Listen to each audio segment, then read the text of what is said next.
Selamat datang ke Tenang FX Mapping Monday. Hari ni 15 Jun 2020.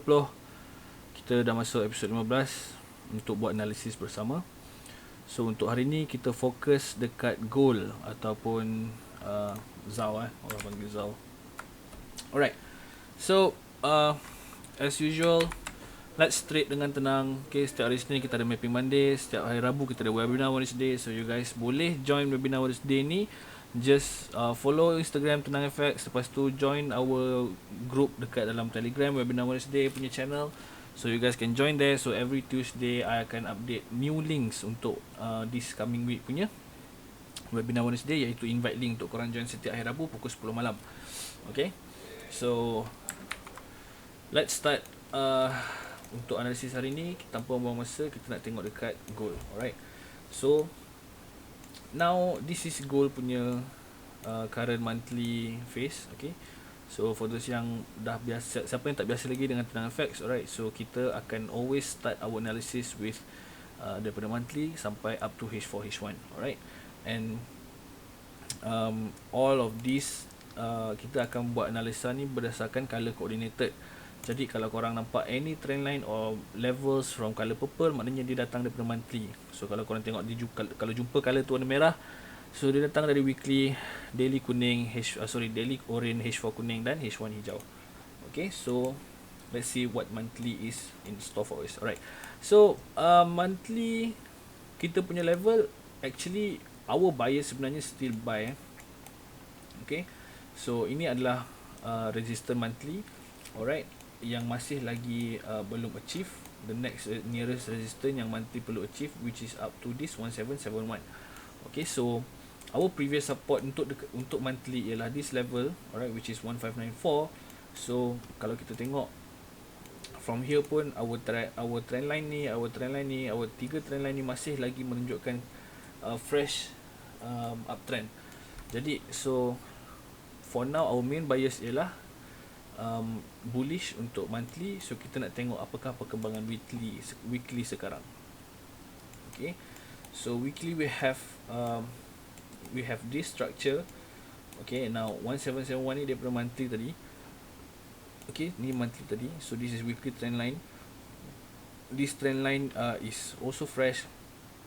This is weekly support. Okay, so this is weekly support, tetapi ini adalah trend line ni. Jadi kalau kita nak ambil level, we can take this level. Okay, kita boleh ambil this level. Okay, support weekly.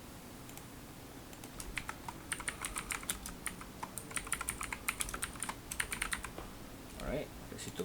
Okay, tapi dia dekat-dekat dengan this trend line weekly ni. Okay, so weekly kita masih lagi dalam fasa bullish. Okay, masih lagi dalam fasa bullish sebab this trend line pun masih lagi fresh.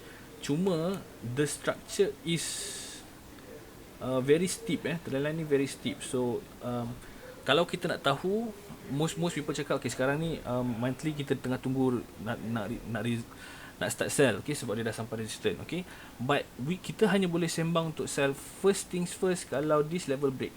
Okay, so kalau ada weekly dan daily yang reach lower than this level, baru menunjukkan the first sign of bearish. Jadi menunjukkan the first sign of bearish, which is the start of bearish baru valid.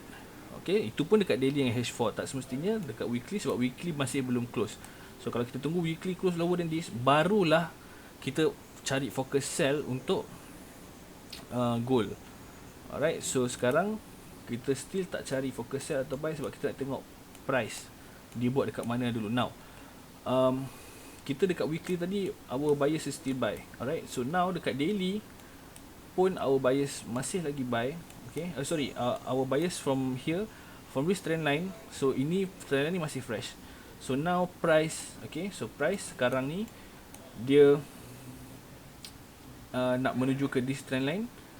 Okay, ataupun dia nak mencari this RB3, RB4 dekat dalam dekat yang berdekatan dengan trend line ni untuk menambahkan confluence. Jadi kalau dia nak buy, dia mesti buy sama ada dekat sini ataupun sini. Ini paling last lah. Okay, ini paling last, ini datang per daily, ini RB3, RB4 datang per H1. Okay, so yang last kali ni support ni warna merah. Ini adalah support weekly. So ini yang paling last punya level kalau dia betul-betul nak continue buy. Sebab tu I cakap kalau daily atau weekly dah start break lower ni, baru kita nak sembang sell.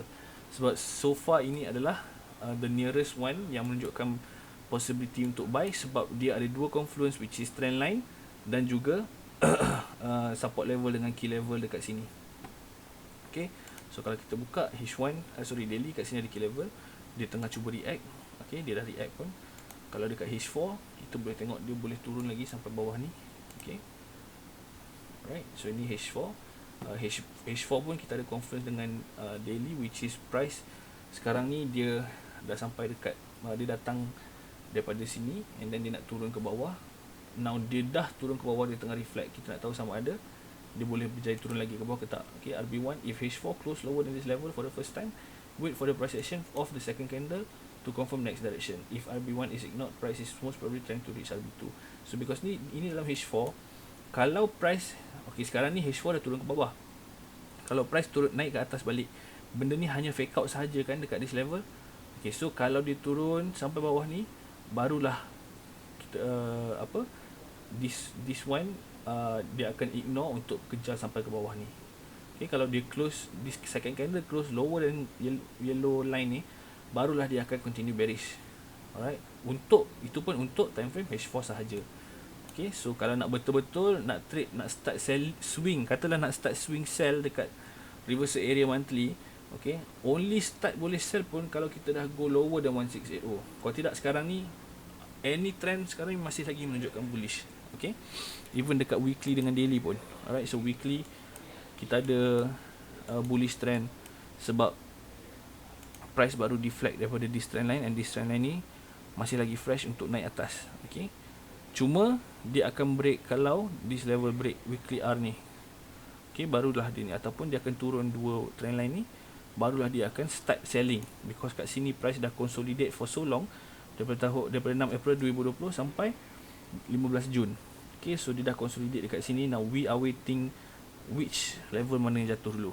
Okay, so back to H4, sama je.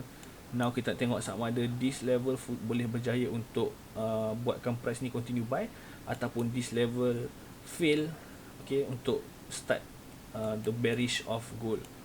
Okay, so sekarang ni walaupun orang dah start cakap gold is bearish,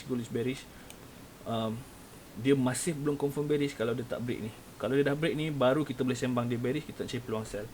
Okay, sebab tu sekarang ni pun this level pun mesti ada reaction untuk buy, but we'll see how. So kalau betul-betul nak selamat cari buy, katalah this level tak berjaya close bawah daripada dia, so kalau nak start cari buy pun, I rasa try to cari buy dekat this level, because price tengah nak retest support ni. Boleh tak dia bertahan untuk dia pancut balik, ataupun dia continue sell untuk start reversal bearish. Alright, so that's how we anticipate the market. Kita tak ada bias yang kita sendiri-sendiri rasa, aku rasa gold ni sell, lepas tu kita masuk sell. No, kita always stick to analysis and follow your analysis daripada monthly sampai H4 sampai H1.